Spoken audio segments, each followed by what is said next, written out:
মৰমৰ ছাত্ৰ-ছাত্ৰীসকল, আজি আমি the ailing planet the green মুভমেণ্টছলৈ পাৰ্ট 2 পাৰ্ট 3টো আলোচনা কৰিম।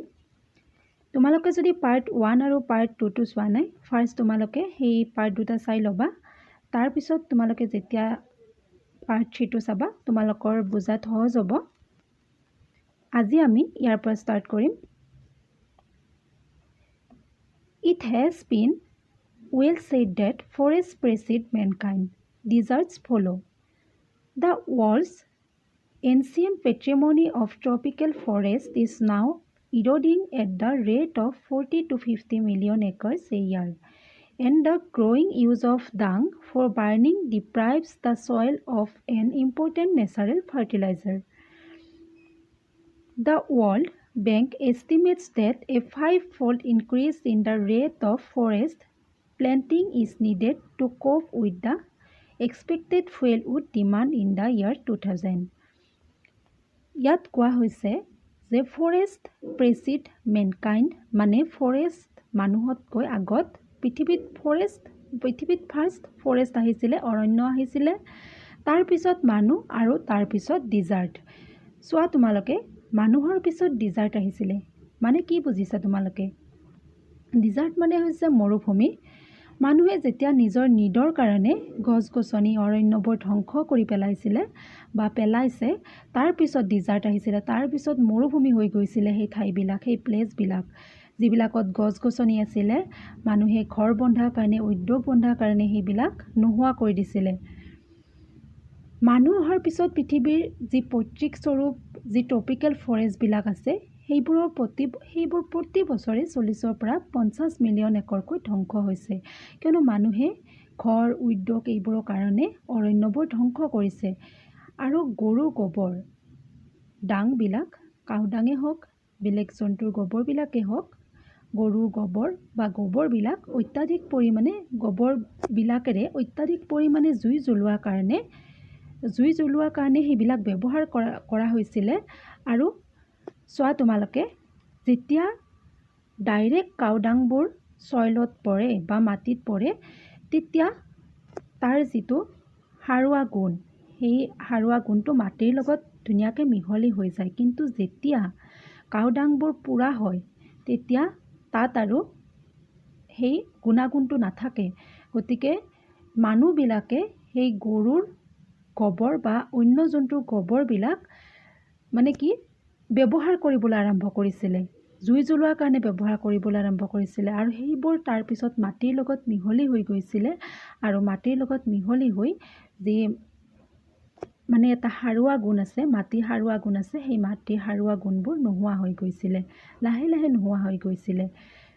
আৰু ৱৰ্ল্ড বেংকে অনুমান কৰিছে যে আমি এতিয়া যিমানখিনি প্লেণ্টেশ্যন কৰি আছোঁ, তাৰ 5 গুণ প্লেণ্টেশ্যন আমি বৃদ্ধি কৰিব লাগিব।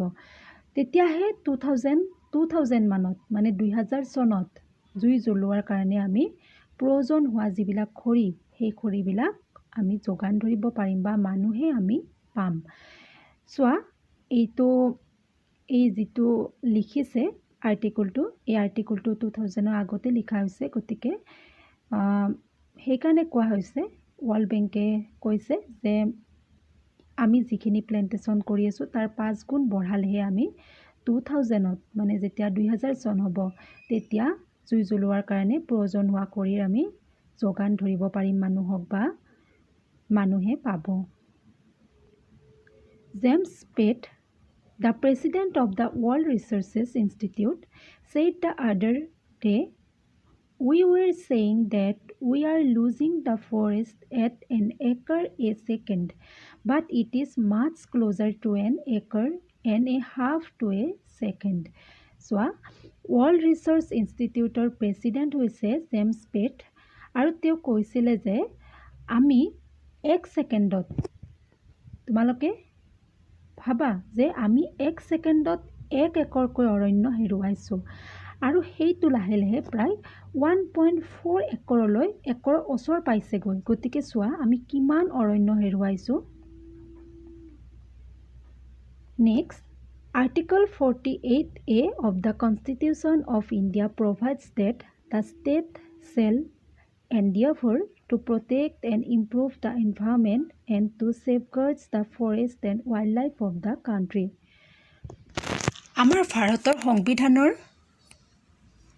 ভাৰতৰ যি সংবিধান আছে সেই সংবিধানত বহুতো আৰ্টিকল আছে আৰু আমাৰ ভাৰতৰ সংবিধানৰ আৰ্টিকল 48ত আছে যে এখন ষ্টেট বা ৰাজ্যৰ ডিউটি হৈছে যে তেওঁলোকে পৰিৱেশ সংৰক্ষণ আৰু পৰিৱেশ ইমপ্ৰুভমেণ্টৰ ওপৰত গুৰুত্ব দিব লাগে সেইটো তেওঁলোকৰ দায়িত্ব আৰু অৰণ্যবিলাকক ছেভ কৰিব লাগিব আৰু দেশখনৰ যি বনৰীয়া জীৱ-জন্তু আছে সেই বনৰীয়া জীৱ-জন্তুবিলাকক প্ৰটেকশ্যন দিব লাগিব আৰ্টিকল 48ত এইখিনি আছে গতিকে তোমালোকে এইখিনি মনত ৰাখিবা But what causes endless anguish is the fact that laws are never respected nor enforced in India. But কিন্তু আমাৰ ইয়াত আইনক কেতিয়াও সন্মান কৰা নহয় বা এইটো আৰ্টিকল 48ত লিখা আছে কিন্তু আমাৰ ইয়াত আইনক কেতিয়াও সন্মান কৰা নহয় আৰু সেই আইন প্ৰয়োগ কৰাও নহয় সেইটো খুবেই দুখ লগা কথা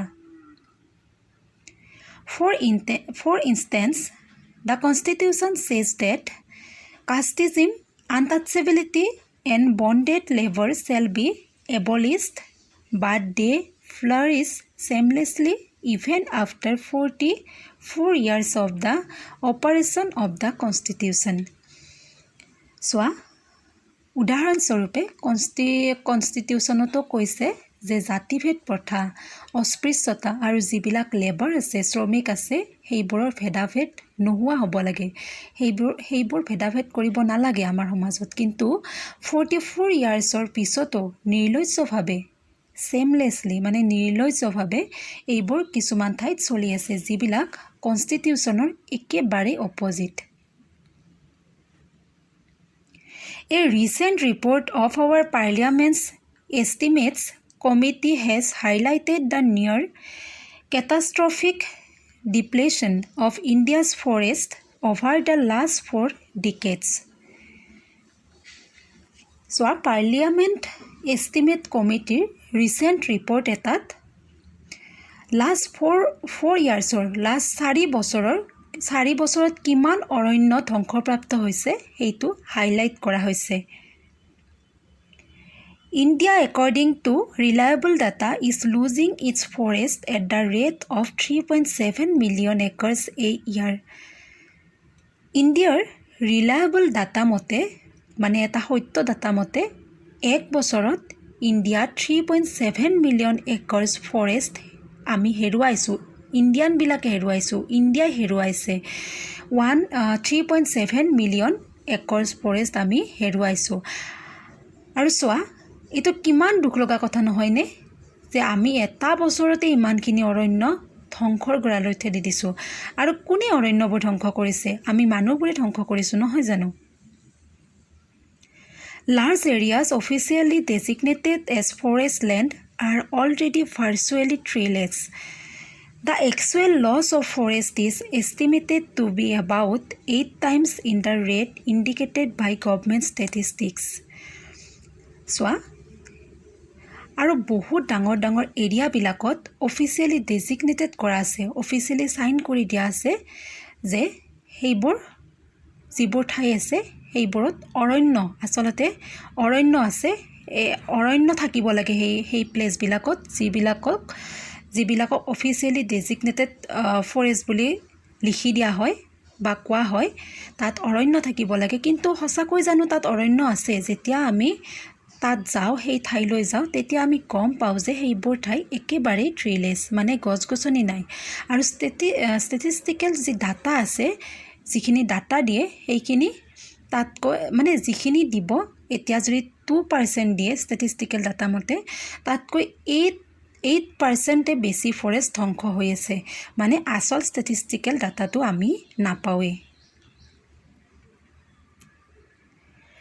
A 3-year study using satellite and aerial photography conducted by the United Nations warns that the environment has deteriorated so badly that it is critical in many of the 88 countries investigated.